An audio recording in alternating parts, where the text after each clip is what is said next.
Senang hari ini kita boleh bersama-sama kembali. Hari ini saya akan membahas topik yang terdapat dalam kitab Kidung Agung pasal yang kedua ayat 15. Salomo waktu itu sedang menyampaikan kata-kata pujiannya kepada Solamit dalam Kidung Agung pasal yang pertama dan pasal yang kedua. Tetapi di tengah-tengah dia menyampaikan pujian kepada Solamit, tiba-tiba menyelip satu perkataan yang dikatakan, tangkaplah bagi kami rubah-rubah kecil yang merusak kebun-kebun anggur yang sedang berbunga. Kenapa bisa muncul? Tentu ada sesuatu. Nah, Salomo menggambarkan bahwa dia punya kebun anggur. Ternyata kebun anggur yang luas. Nah, kita tahu Israel waktu itu sedang makmur, sedang jaya. Dia punya kebun anggur yang luas, rusak hanya oleh rubah. Nah, rubah memang bukan binatang yang familiar di Indonesia, tapi satu jenis binatang yang besarnya, beratnya pun cuma kira-kira 1 kilo, kecil. Makanya dikatakan, tangkaplah bagi kami rubah-rubah kecil. Kenapa rubah yang kecil ini bisa merusak kebun anggur? Karena rubah ini binatang yang lincah, gesit, lari ke sana, lompat sini, dan pada waktu dia melakukan aktivitasnya itu, dia menyenggol batang anggurnya, pokok anggur, sehingga bunga-bunganya itu jadi rontok. Nah, kalau bunganya rontok, tentu dia tidak bisa lagi berbuah. Dan bahkan seringkali rubah ini bukan hanya sekedar menyenggol batang anggur itu, tapi dia juga merusak akarnya. Nah, jadi karena akarnya rusak, maka pohon itu jadi rusak. Jadi hancur, tidak bisa lagi menghasilkan buah. Nah, kita mesti belajar bahwa dalam kehidupan ini, hal-hal kecil ini seringkali menghancurkan fondasi kehidupan. Dosa kecil yang kalau dibiarkan akan membuat rusaknya fondasi kehidupan kita. Saya mau membahas dari satu orang yang bernama Yudas. Yudas ini sama dengan Yehuda arti namanya, dan dia disebutkan Iskariot, Yudas Iskariot, dari Bani Keriot, dari suku Yehuda.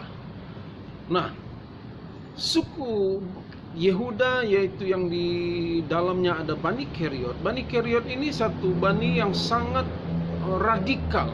Mereka ini menantikan Mesias yang akan datang membebaskan mereka dari penjajahan Romawi. Nah, karena radikalnya mereka,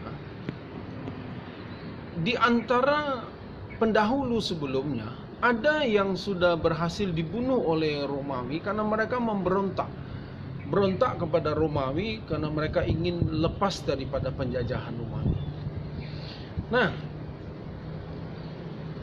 Yohanes menuliskan, suatu kali di dalam kitab Yohanes pasal yang ke-12, Yesus ada di Betania, dan kemudian Maria datang. Yesus ada di rumah Simon si Kusta, ada Lazarus di sana, ada Marta, tapi Maria tidak diundang. Karena latar belakangnya Maria dikatakan ada wanita yang tidak baik, yang daripadanya hidupnya rusak. Jadi bisa jadi Maria tidak diundang karena reputasi yang jelek dari hidupnya. Nah, pada waktu itu Yesus sedang ada di sana. Mereka sedang mengadakan, Simon sedang mengadakan perjamuan, dan kemudian Maria menyelinap masuk dan menuangkan minyak narwastu. Nah, pada waktu minyak narwastu ini memberikan aroma yang tajam, yang harum sekali, Yudas protes. Kenapa minyak narwastu ini dibuang percuma saja? Bisa dikasih untuk orang miskin. Dan ternyata kemudian Yohanes menuliskan puluhan tahun kemudian bahwa Yudas, di dalam ayat yang ke-6 dikatakan Yudas sering mencuri. Jadi dia memperhatikan orang miskin, sebetulnya bukan niatnya untuk menolong orang miskin, tapi kalau uang dari penjualan minyak narwastu itu bisa dikorupsi sama dia, karena dikatakan dia suka mencuri. Ada dosa kecil dari Yudas, yaitu suka mengambil milik orang lain. Apa yang tidak menjadi haknya diambil. Dan kemudian Dalam peristiwa yang lain, Yesus mengadakan mujizat. 5.000 orang laki-laki, belum termasuk perempuan dan anak-anak, mereka semua makan dengan kenyang karena dengan 5 roti dan 2 ikan. Bahkan dikatakan masih sisa 12 paku. Yohanes pasal 6 ayat 15 berkata bahwa orang-orang ingin menjadikan Yesus sebagai raja. Tapi Yesus menolak. Kenapa? Karena Yesus tahu motivasi mereka. Mereka ingin Yesus jadi raja hanya untuk hidup mereka di bumi saja. Mereka bisa makan kenyang, cukup, dan mereka bisa hidup tenang-tenang saja karena Yesus bisa buat mujizat. Yudas berpikir, karena Bani Kirot mengharapkan Mesias akan datang, Yudas berpikir ini waktunya bahwa Yesus akan jadi raja, Mesias datang membebaskan orang Israel dari penjajahan Romawi. Dan kemudian ternyata Yesus menolak. Dan ini membuat Yudas jadi kecewa. Dalam pasal 6 juga diceritakan, Yesus kemudian tahu bahwa ada yang tidak percaya dan ada yang mau menyerahkan dia. Saudaraku, kenapa Yudas kecewa? Karena dia punya motivasi yang salah. Motivasinya adalah Yesus menjadi Mesias yang akan menyelamatkan dia dari penjajahan Romawi. Padahal Yesus katakan, bukan sekedar itu, aku datang supaya kamu terbebas dari penjajahan dosa. Bukan hanya sekedar yang ada di bumi, tapi yang Yesus katakan tujuanku datang menjadi raja adalah untuk yang kekal, bukan hanya sekedar di bumi.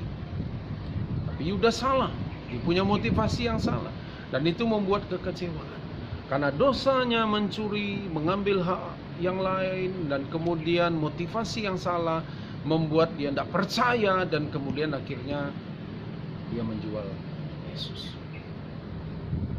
Saudara, jangan pernah biarkan hal-hal kecil, dosa-dosa kecil merusak hubunganmu dalam keluarga. Dusta, tidak percaya, ragu-ragu, bimbang, ketakutan, kekhawatiran, kecemasan yang tidak pada tempatnya. Dan itu hal-hal kecil yang tapi bisa merusak fondasi kehidupan. Jangan biarkan dosa kecil. Tapi kalau ada dosa, akui dan selesaikan. Kita percaya, Tuhan katakan kalau kita mengaku dosa kita, maka Tuhan akan mengampuni kita. Jangan biarkan dosa kecil merusak fondasi kehidupan, tapi selesaikan di kaki Yesus.